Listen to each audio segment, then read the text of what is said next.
Assalamualaikum warahmatullahi wabarakatuh. Pada pertemuan kali ini saya akan melanjutkan materi perkuliahan kita. Kalau pada minggu sebelumnya kita sudah membahas tentang apa itu prestasi kerja atau kinerja. Pada kesempatan kali ini kita akan melanjutkan tentang setelah mereka memiliki kinerja, bagaimana cara menilainya, yaitu dengan penilaian kinerja. Baik, ada 7 bahan kajian yang akan kita bahas pada pertemuan kali ini yang terdiri dari definisi penilaian kinerja, tujuan penilaian kinerja, penggunaan penilaian kinerja, faktor yang mempengaruhi penilaian kinerja, proses penilaian kinerja, metode penilaian kinerja, dan penanggung jawab penilaian kinerja. Langsung saja kita masuk ke bahan kajian yang pertama tentang definisi dari penilaian kinerja.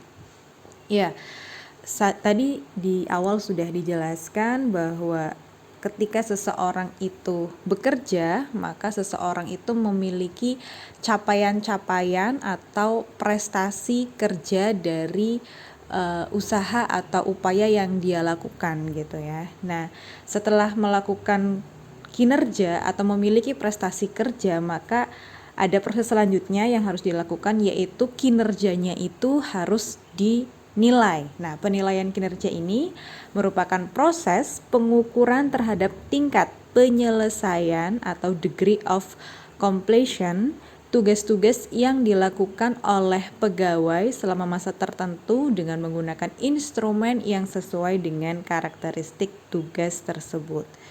Penilaian kinerja atau performance appraisal adalah sistem formal untuk menilai dan mengevaluasi kinerja tugas individu atau tim.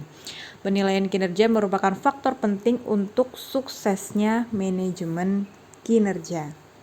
Jadi, setelah seseorang itu melakukan tugas-tugasnya, maka yang harus dilakukan oleh sebuah perusahaan adalah menilai hasil kinerjanya atau menilai hasil prestasi kerjanya gitu. Dan gunanya untuk apa? Pastinya untuk manajemen kinerja ya. Jadi setelah dievaluasi kita bisa menilai apakah karyawan ini bisa misalkan harus memperbaiki di bidang tertentu gitu ya, sehingga perlu dilakukan upaya-upaya pelatihan, atau misalkan kalau kinerjanya sangat buruk berarti diberikan peringatan gitu ya, kemudian bisa dikeluarkan gitu ya, atau tidak dipakai lagi gitu. Jadi dari hasil penilaian inilah yang nantinya akan menjadi proyeksi untuk perencanaan sumber daya manusia ke depannya seperti apa.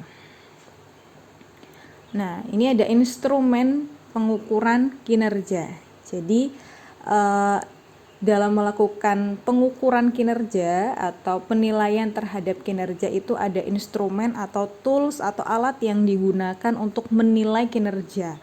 Yang pertama itu ada prestasi kerja atau achievement, yaitu hasil kerja pegawai dalam menjalankan tugas baik secara kualitas maupun kuantitas. Di pertemuan sebelumnya kita sudah membahas ya apa itu kualitas. Jadi kualitas itu mutu dari kinerja yang dilakukan tuh bagaimana gitu ya, terkait dengan bagaimana keahliannya ya kan, bagaimana pengetahuannya, bagaimana dia dalam melayaninya gitu. Kalau kuantitas tuh berarti kaitannya dengan jumlah atau capaian yang berkaitan dengan angka gitu. Apakah dia bisa misalkan melayani dalam satu hari itu selama 8 jam sesuai gitu. Misalkan dia bisa melayani berapa orang gitu ya dalam satu hari. Jadi tercapai atau tidak gitu target-targetnya secara kuantitas maupun kualitas gitu. Kemudian yang kedua ada keahlian atau skill, yaitu kemampuan teknis yang dimiliki oleh pegawai dalam menjalankan tugas-tugas yang dibebankan padanya gitu. Jadi keahlian ini juga dinilai ya, apakah yang dilakukan itu sudah sesuai dengan yang seharusnya, tugas-tugas yang dilakukan gitu ya, sesuai atau tidak gitu yang sudah dilakukan dengan yang seharusnya. Kemudian perilaku atau attitude, yaitu sikap atau tingkah laku pegawai yang melekat pada dirinya dan dibawa dalam tugas-tugasnya. Perilaku di sini mencakup kejujuran, tanggung jawab, dan disiplin ya. Kemudian ada misalkan ramah atau tidak gitu ya. Misalkan ada sikap atau perilaku yang lain seperti tepat waktu atau tidak, yaitu masuk dalam poin disiplin gitu ya. Jadi perilaku pun menjadi unsur penilaian. Sopan atau tidak misalkan seperti itu ya. Kemudian instrumen yang terakhir yaitu kepemimpinan atau leadership merupakan aspek kemampuan manajerial dan seni dalam memberikan pengaruh kepada orang lain untuk mengkoordinasikan pekerjaan secara tepat dan cepat, termasuk dalam hal pengawasan. Ini biasanya pada orang-orang yang memang menduduki struktur tertentu ya dalam suatu kepegawaian. Misalkan dia ditempatkan sebagai kepala seksi, kepala bidang gitu ya, berarti di situ dia ada unsur leadership gitu yang dinilai bagaimana dia bisa mengkoordinir pekerjaan antara anggota timnya dengan baik, mengatur dan mengelolanya gitu ya.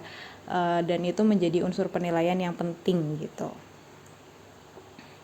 Nah, tujuan dari dilakukannya penilaian kinerja yang pertama adalah untuk membuat keputusan dalam manajemen sumber daya manusia seperti promosi, transfer, dan pemecatan. Jadi setelah dilakukan upaya penilaian, maka kita bisa menilai kira-kira karyawan ini kalau kinerjanya bagus berarti bisa dipromosikan atau dinaikkan ke tingkat level yang lebih tinggi, misalkan dari staf biasa bisa dinaikkan menjadi manajer gitu ya, atau ditransfer bisa dipindahkan dari divisi apa ke divisi yang lain gitu ya. Kalau memang di tempat yang sebelumnya itu dia kurang optimal untuk mengasah keterampilannya atau pengetahuannya, sepertinya lebih cocok di tempat yang lain misalkan seperti itu. Kemudian bisa juga dilakukan pemecatan apabila memang kinerjanya sangat-sangat buruk gitu ya,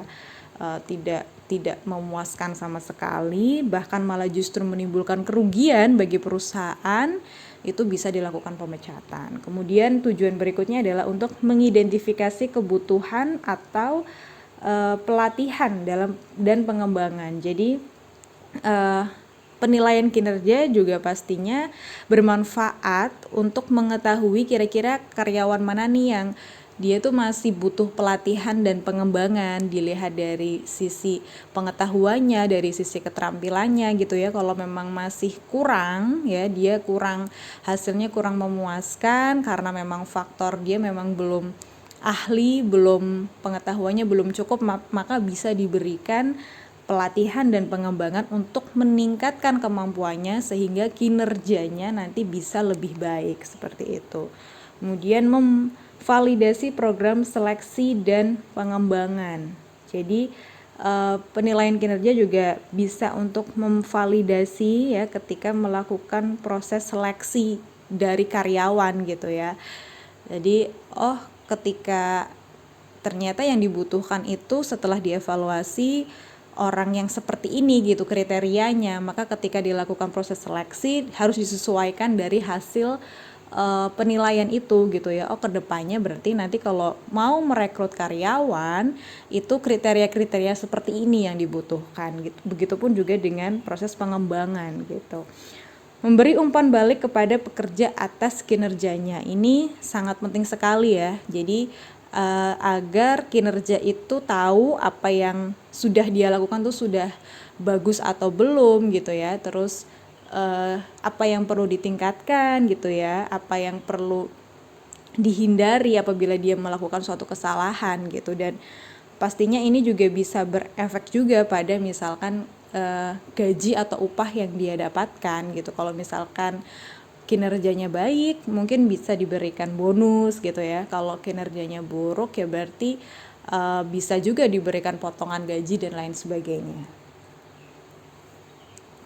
Nah, apa sih manfaat dari penggunaan data penilaian kinerja? Jadi setelah dilakukan proses penilaian kinerja, maka kita memiliki data-data dari masing-masing pegawai atau karyawan. Nah, data itu bisa digunakan untuk apa saja. Yang pertama bisa digunakan untuk perencanaan sumber daya manusia. Jadi setelah melakukan upaya penilaian kinerja ya dari setiap karyawan, pegawai yang ada gitu ya, maka kita bisa mendapatkan data tentang kekurangan jumlah karyawan yang siap untuk memasuki manajemen. Ya, jadi kita tahu kira-kira ada berapa sih karyawan yang sebenarnya masih belum ada, yang posisinya tuh kosong gitu ya, dan rencana-rencana yang dapat disusun dengan penekanan lebih besar pada pengembangan. Jadi dengan kita tahu ya posisi di masing-masing seksi setelah dilakukan penilaian, maka juga bisa dilakukan upaya-upaya pengembangan ya agar nantinya lebih optimal lagi. Kemudian berguna juga dalam perekrutan dan seleksi. Jadi nilai dari hasil evaluasi kinerja bisa membantu dalam memprediksi kinerja para pelamar kerja. Data-data tersebut kemudian bisa menjadi tolak ukur untuk mengevaluasi respon-respon yang diberikan oleh para pelamar gitu. Jadi karena kita sudah punya data tentang karyawan ya, kira-kira kriteria-kriteria seperti inilah yang sebenarnya dibutuhkan oleh perusahaan dari hasil evaluasi sebelumnya. Maka dalam proses perekrutan dan seleksi kita bisa benar-benar lebih selektif dalam memilih karyawan yang sesuai dengan tujuan dari perusahaan. Kemudian penggunaan data yang berikutnya bisa digunakan untuk pelatihan dan pengembangan. Jadi setelah kita melakukan upaya penilaian, maka kita bisa mengidentifikasi kebutuhan-kebutuhan spesifik seorang karyawan akan pelatihan dan pengembangan. Jadi kita bisa lebih tahu kira-kira si A ini kurang di bidang apa sih, dia tuh sebenarnya kemampuannya yang masih kurang di hal apa, kemudian bisa diberikan pelatihan untuk mengoptimalkan kemampuannya sehingga kinerjanya bisa lebih baik. Dan kalau kinerjanya lebih baik kan berarti bisa lebih memudahkan perusahaan untuk mencapai tujuan seperti itu. Oke, jadi ada lagi nih penggunaan data penilaian kinerja bisa juga digunakan untuk perencanaan dan pengembangan karir. Jadi bisa dilihat dari sudut pandang individual atau organisasional.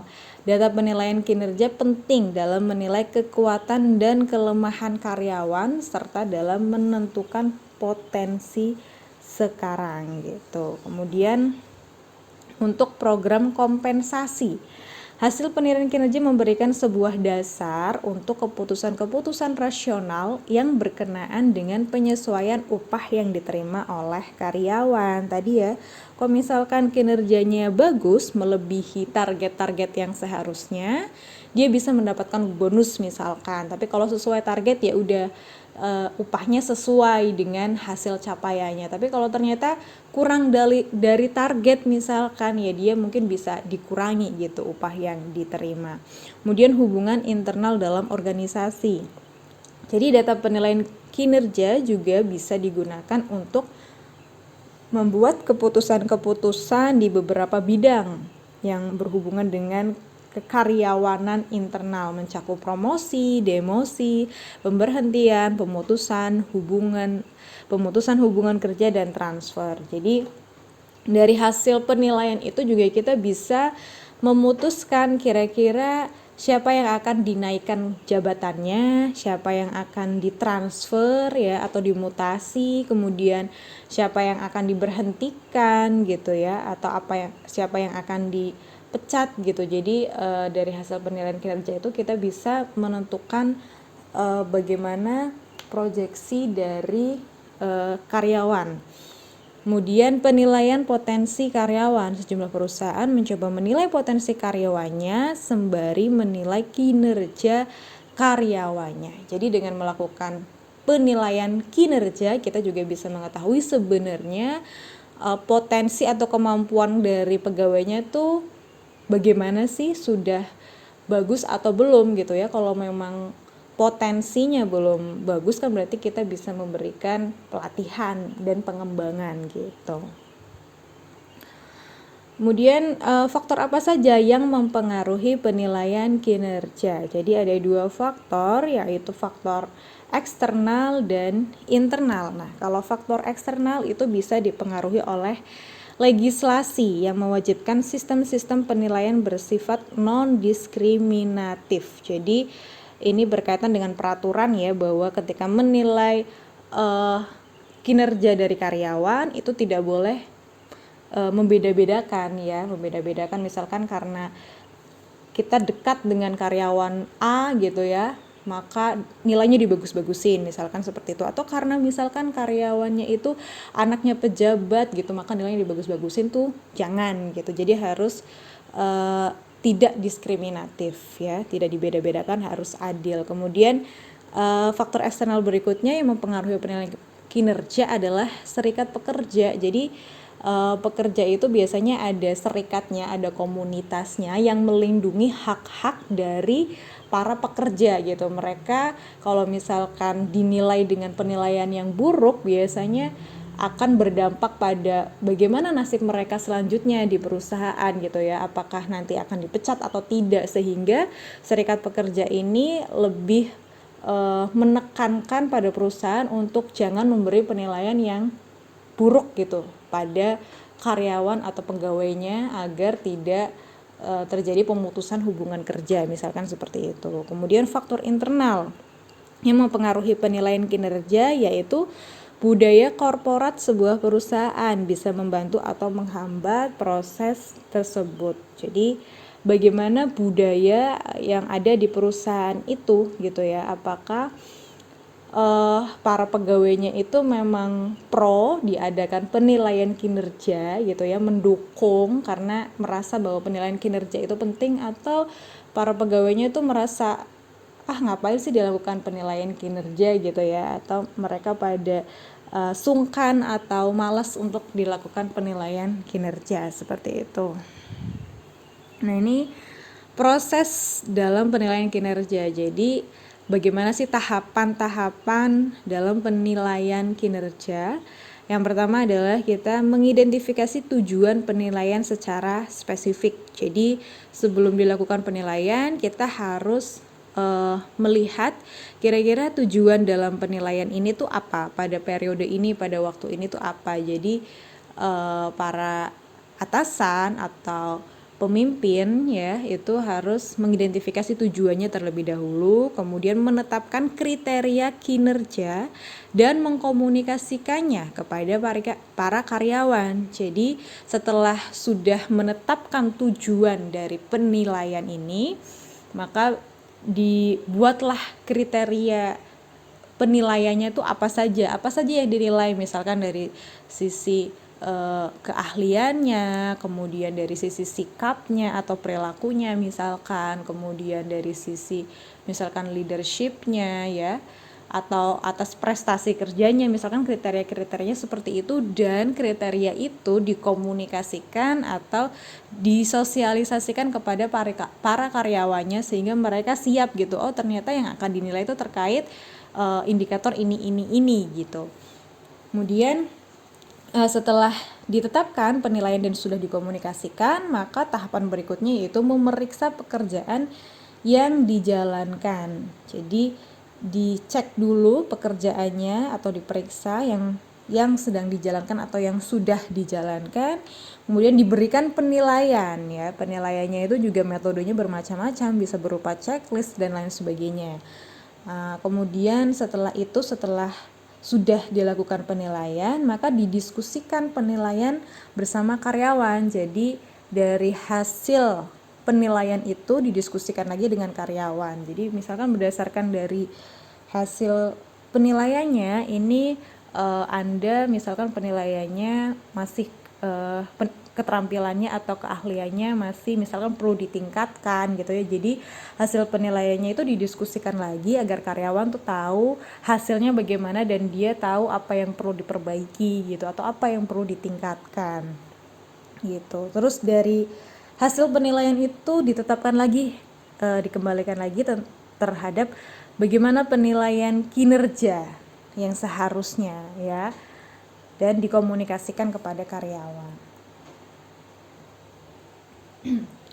Ya, jadi tadi ada ini sebenarnya sama ya dengan indikator penilaian pada slide sebelumnya. Jadi ada kriteria penilaian, yaitu yang pertama bisa yang dinilai itu dari sifatnya, ya, sifat karyawan tertentu seperti bagaimana sikapnya, penampilan, inisiatif adalah dasar untuk beberapa evaluasi. Kemudian dari perilakunya. Perilaku itu yang dievaluasi kaitannya misalkan dengan bagaimana gaya kepemimpinannya gitu ya. Kemudian kompetensi, berarti kaitannya dengan keahlian-keahlian, pengetahuan-pengetahuan yang dia miliki untuk menjalankan tugas-tugasnya gitu. Kemudian pencapaian tujuan, kira-kira dari hasil kinerja yang sudah dilakukan itu mengarah pada kesuksesan untuk mencapai tujuan perusahaan atau tidak gitu. Kemudian potensi perbaikan, memasukkan potensi dalam proses evaluasi untuk membantu memastikan perencanaan dan pengembangan karir yang lebih efektif gitu. Jadi dari proses penilaian itu juga ada rekomendasi-rekomendasi yang diberikan oleh penilai ya kepada karyawan. Kemudian metode-metode yang digunakan untuk penilaian kinerja itu ada beberapa. Yang pertama ada rating scale, yaitu orang yang memberi penilaian diharuskan memberikan penilaian terhadap kinerja individu dengan menggunakan skala angka dari rendah sampai tinggi gitu. Jadi rating scale si penilai ini harus memberikan angka ya. Angkanya itu dari misalkan dari skala 1 sampai 5 itu kira-kira berapa gitu yang akan diberikan dari misalkan dari unsur kepemimpinannya bagaimana, sikapnya berapa nilainya, attitude-nya bagaimana, kemudian nanti dijumlah dan nantinya akan dilihat kalau poinnya segini tuh masuk dalam kategori kurang, cukup, atau bagus, misal seperti itu. Kemudian checklist, metode penilaian ini memilih pertanyaan atau pernyataan-pernyataan yang paling sesuai untuk mendeskripsikan kinerja individu. Jadi bisa dilakukan checklist gitu ya. Ini sudah dilakukan atau belum? Ini sifatnya seperti ini atau tidak gitu ya di checklist. Kalau misalkan emang dia melakukannya, ya berarti diberikan centang gitu. Kalau yang belum, berarti itu bisa menjadi catatan untuk nantinya menjadi poin-poin perbaikan seperti itu. Kemudian Pirate Comparison Method, semua pekerjaan dinilai secara bersama-sama dengan teman-teman kerjanya yang lain untuk kriteria-kriteria tertentu dan akan diketahui siapa yang paling baik dan siapa yang paling buruk. Jadi ini namanya juga Pirate Comparison ya. Jadi lebih kayak dibandingkan dari seluruh karyawan itu dibandingkan siapa yang paling baik dan siapa yang paling buruk karena dinilainya secara bersamaan. Jadi kayak di ranking, diberikan ranking ya. Misalkan yang paling bagus di ranking pertama itu siapa, kemudian diurutkan sampai yang paling bawah rankingnya dari hasil penilaian itu. Kemudian alternation ranking method, mengurutkan semua pekerjaan dari yang memiliki kinerja paling bagus sampai dengan memiliki kinerja yang paling buruk, hampir sama ya dengan Pirate Comparison Method. Kemudian critical incident, yaitu perilaku yang dianggap tidak biasa dan buruk dicatat untuk kemudian dilakukan review dengan pekerja pada waktu yang telah ditentukan. Jadi kalau misalkan ada hal-hal yang tidak biasa atau hal-hal yang buruk yang dilakukan oleh karyawan itu bisa dicatat, kemudian nantinya pada waktu yang telah ditentukan nantinya akan diberikan kritikan atau diberikan masukan pada pegawai tersebut dari apa yang sudah pernah dia lakukan gitu ya. Kemudian narrative forms, metode yang memungkinkan memberi penilaian dalam bentuk naratif atau esai tertulis. Jadi kalau ini sistemnya secara tertulis gitu ya diberikan penilaiannya. Kemudian behaviorally anchored rating scale atau BARS ya, metode yang menggabungkan penilaian naratif dengan penilaian kuantitatif rating scale. Jadi secara kuantitas juga dinilai, secara naratif juga dilakukan gitu. Masing-masing rate disertai dengan penjelasan naratif secara spesifik mengenai contoh dari perilaku baik dan buruk. Jadi misalkan ada ratingnya, misalkan dinilai bagus gitu ya, ada rating 1, 2, 3 sampai 4, 5 gitu ya. Kalau 5 berarti sangat bagus, 4 bagus, 3 cukup, 2 kurang, 1 misalkan sangat kurang. Misalkan dikasih nilai cukup. Nah, kenapa tuh nilainya cukup? Dijelaskan secara narasi. Atau misal kurang. Nah, yang kurang tuh di bagian apa? Dijelaskan secara narasi seperti itu. Itu kalau BLS. Nah, kemudian ada Management by Objective atau MBO. Merupakan penilaian yang ditentukan oleh pekerja bersama-sama dengan atasannya untuk kemudian dilakukan evaluasi secara bersama-sama secara berkala. Jadi ini lebih ke penilaian bersama-sama ya, kayak semacam diskusi seperti itu ya, atau FGD gitu ya. Kemudian ada 360 degree ya. Penilaian diberikan oleh atasan saja, maka dalam metode ini penilaian diberikan secara 360 derajat, yang berarti semua pihak meliputi atasan, bawahan, teman sekerja, penilaian oleh diri sendiri, pelanggan, serta semua pihak yang terlibat dalam proses kerja individu. Jadi ini tuh penilaiannya tidak hanya diberikan oleh atasan.